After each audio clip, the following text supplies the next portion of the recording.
Assalamualaikum warahmatullahi wabarakatuh. Halo Sobat Sejawat, perkenalkan kami dari kelompok 3 akan memaparkan jurnal tentang penyakit komplikasi sebagai pemenuh tugas farmakoekonomi oleh dosen pengambil biologi akan menjelaskan sedikit tentang farmakoekonomi. Farmakoekonomi itu apa sih?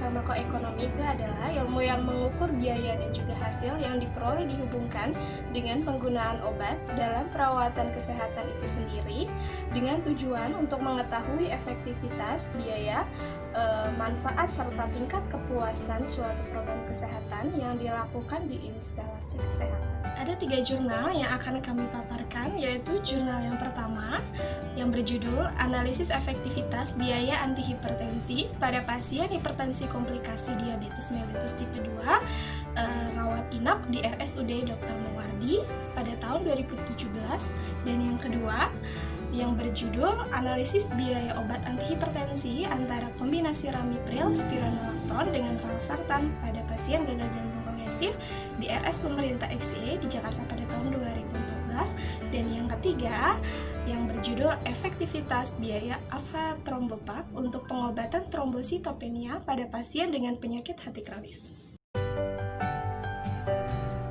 Assalamualaikum warahmatullahi wabarakatuh.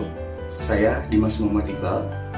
Pada kali ini saya akan membahas tentang jurnal yang berjudul Analisis Efektivitas Biaya Cost Effectiveness Antihipertensi pada Pasien Hipertensi Komplikasi Diabetes Mellitus Tipe 2 rawat inap di RSUD Murwadi tahun 2017. Hipertensi dengan komplikasi diabetes mellitus merupakan penyakit dengan faktor risiko yang signifikan pada mortalitas serta morbiditas kardiovaskular CV yang disebabkan oleh kerusakan organ dan termasuk penyakit kronis degeneratif sehingga diperlukan terapi jangka panjang dan tentunya dengan biaya pengobatan yang besar. Oleh karena itu, perlu dilakukan analisis efektivitas biaya antihipertensi untuk memperoleh terapi yang paling efektif dengan biaya pengobatan yang minimal. Penelitian ini termasuk penelitian non-eksperimental. Teknik pengumpulan data dilakukan secara retrospektif berdasarkan data rekam medik pasien. Penetapan populasi atau sampling.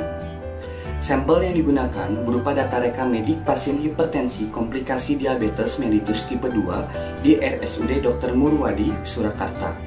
Data yang diambil meliputi identitas pasien, nomor rekam medis, diagnosis tekanan darah saat masuk dan keluar rumah sakit, dan biaya medis langsung yang meliputi biaya obat antihipertensi, biaya obat non-antihipertensi, biaya jasa dokter, biaya rawat inap, dan biaya layanan keperawatan dan tindakan. Karakteristik subjek penelitian.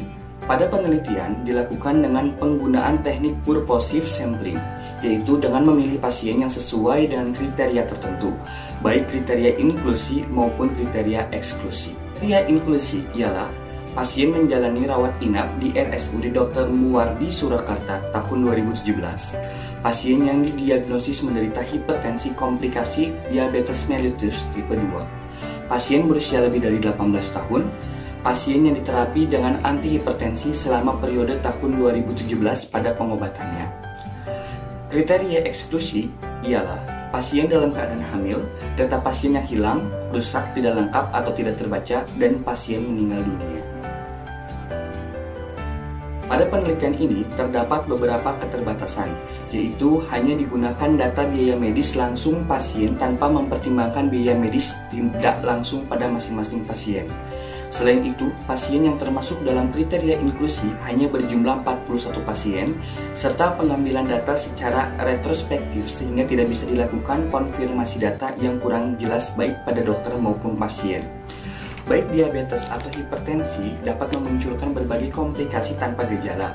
Interaksi antara hipertensi dan diabetes dapat menyebabkan stroke dan infark miokard yang akan menurunkan kualitas hidup semakin memburuk. maka perlu dipertimbangkan adanya analisis utilitas biaya untuk memperoleh intervensi pengobatan yang paling efisien yang sesuai dengan tingkat kualitas hidup yang diinginkan oleh pasien. Dari hasil penelitian yang telah dilakukan tentang analisis efektivitas biaya antihipertensi pada pasien hipertensi komplikasi diabetes mellitus tipe 2 rawat inap di RSUD Dr. Muwardi tahun 2017, kombinasi antihipertensi yang digunakan adalah amlodipin sebanyak 14 kasus, kombinasi amlodipin dan kandesartan 12 kasus, kandesartan 8 kasus, kombinasi amlodipin dan kaptopril 5 kasus, bisoprolol dan kaptopril 3 kasus. Dengan menggunakan metode ASER, kombinasi amlodipin 10 mg dan kaptopril 25 mg merupakan kombinasi obat yang paling cost efektif dengan nilai atau harga sekitar Rp15.600.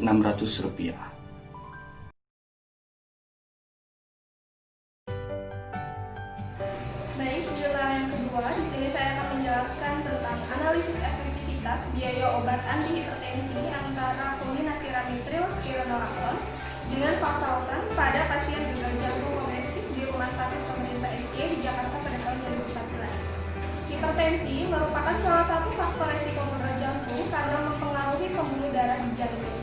Penelitian klinis membuktikan bahwa terapi yang ditujukan pada target bukan jantung diduga lebih berharga sebagai pengobatan gagal jantung domestik jangka panjang dibandingkan dengan penggunaan obat inotropic positif tradisional atau glukosida jantung. Seperti penggunaan obat yang bekerja di ginjal atau diuretik atau obat yang dapat menurunkan tekanan darah tinggi seperti angiotensin konverting enzim inhibitor atau SI inhibitor, kemudian antagonis adrenoseptor beta dan vasodilator lainnya. AC inhibitor mencegah perubahan angiotensin 1 menjadi angiotensin 2, kemudian menurunkan tekanan darah pada penderita dengan aktivitas renal plasma normal, bradykinin dan juga produksi jaringan ASE yang penting dalam hipertensi. Sedangkan angiotensin renin blocker atau ARB menekan langsung reseptor angiotensin tipe 1 atau AP1, yaitu reseptor yang memperantai efek angiotensin 2, yaitu vasokonstriksi, pelepasan aldosteron, aktivasi simpatek, kemudian pelepasan hormon, antidiuretik dan juga kontriksi arterial afferent glomerulus. Penelitian ini yaitu dengan metode kuantitatif yang berupa analisis cross-sectional retrospektif. Penelitian ini membandingkan biaya dua alternatif pengobatan gagal jantung domestik, yaitu ramipril spironolactone dan valsartan secara retrospektif, yaitu dipastikan efektivitasnya dari kedua alternatif tersebut apakah setara ataukah tidak. Jurnal ini diambil seluruh pasien gagal jantung domestik yang dirawat inap di RS Pemerintah RCA selama periode Januari-Desember 2014 yang menggunakan obat antihipertensi ramipril spironolactone dan juga valsartan, yaitu sebanyak 164 pasien. Sampel penelitian yang diambil di sini adalah yang memenuhi kriteria inklusi dan juga kriteria eksklusi.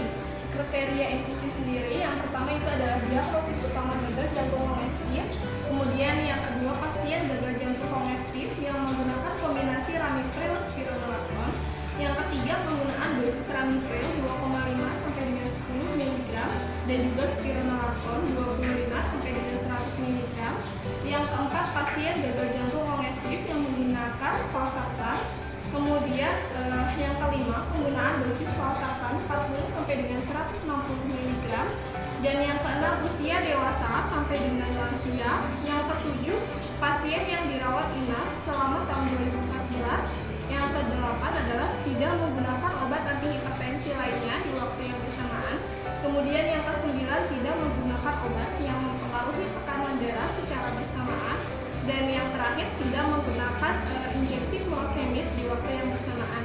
Kemudian yang kedua itu kriteria eksklusi, diantaranya yang pertama adalah pasien gagal jantung kongestif yang tidak menggunakan ramipril spironolactone maupun valsartan. Yang kedua pasien gagal jantung kongestif yang menggunakan kombinasi ramipril dengan valsartan. Kemudian yang ketiga, pasien dirawat jalan. Yang keempat, pasien pulang paksa. Kemudian yang kelima, pasien meninggal. Dan yang terakhir, yaitu data status pasien.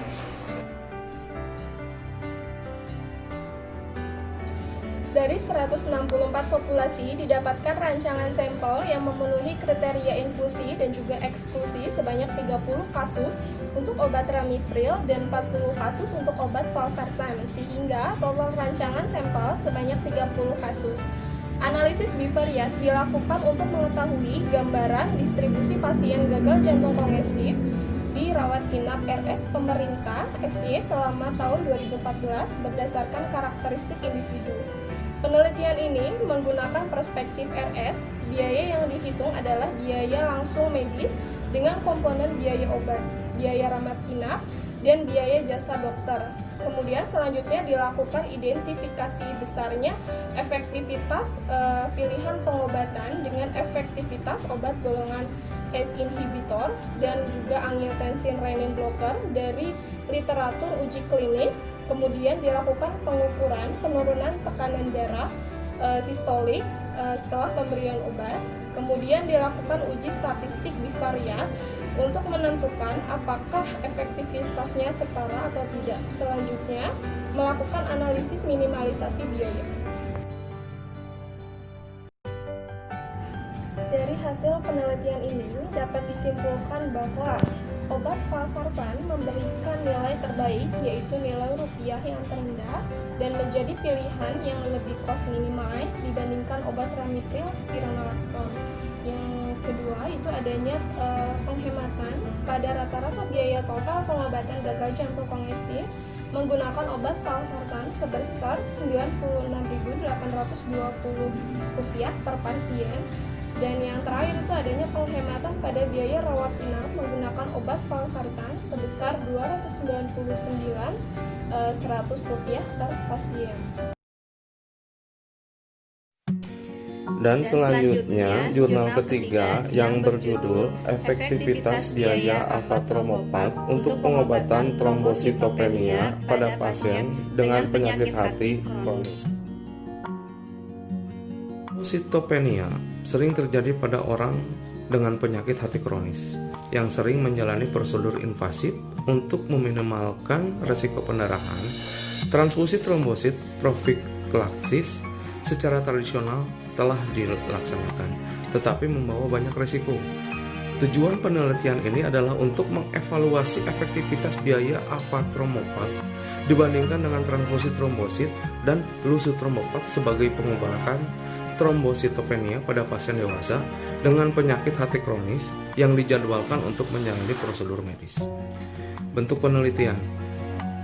Model pohon keputusan dikembangkan dari perspektif pembayar Amerika Serikat untuk menangkap peristiwa akut yang diamati dalam uji klinis terkontrol acak global fase 3 dan untuk mendukung analisis eksplorasi potensi komplikasi jangka panjang yang dihasilkan dari peristiwa pendarahan atau trombobeboli besar. Biaya perawatan diambil dari sumber data yang tersedia untuk umum. Intervensi evaluasi dalam keseluruhan populasi percobaan dan subpopulasi dengan jumlah trombosit awal yang lebih tinggi dan lebih rendah. Hasil yang disajikan sebagai biaya tambahan per transfusi. Trombosit yang dihindari, analisis sensitivitas satu arah dan probabilistik dilakukan. Penetapan populasi atau sampling adalah analisis efektivitas biaya per kasus mempertimbangkan pasien dewasa dengan CLD dan trombositopenia berat. Dijadwalkan untuk menjalani prosedur. Karakteristik subjek penelitian. Selain itu, model ini memfasilitasi analisis dalam dua subpopulasi yang diklarifikasikan dalam uji klinis avatrombopag. Pasien dewasa dengan jumlah trombosit dasar rata-rata kurang dari 40. Populasi jumlah trombosit yang lebih rendah. Dan pasien dewasa dengan jumlah trombosit dasar rata-rata lebih dari 40, yaitu populasi jumlah trombosit yang lebih tinggi. Subpopulasi di klinis lusutrombopag uji coba didefinisikan sedikit berbeda menggunakan titik potong. Selain itu, percobaan alfa trombopak dan lusutrombopak memiliki proporsi yang berbeda di luar subpopulasi, yaitu 42,3% pasien dalam percobaan alfa trombopak dan 64,7% dalam uji coba lusutrombopak memiliki jumlah trombosit awal yang lebih tinggi. Kesimpulannya adalah pasien dengan CLD dan trombositopenia sering mengalami peningkatan jumlah trombosit untuk mengurangi risiko pendarahan sebelum menjalani berbagai prosedur pengenalan agonis reseptor trombopelodin. Alfa trombopak dan lusutrombopak dapat mengurangi penggunaan transfusi trombosit dan mengurangi beban pasien terkait. Pemberian alfa trombopak telah terbukti menghemat biaya dibandingkan dengan transfusi platelet profilaksis, dan lusutrombopak sementara juga mengurangi risiko kejadian tromboemboli atau pendarahan yang memerlukan prosedur penyelamatan populasi pasien ini. Cukup sekian pembahasan dari kelompok kami. Mohon maaf apabila banyak kesalahan. Jangan lupa subscribe dan like ya video ini. Assalamualaikum warahmatullahi wabarakatuh.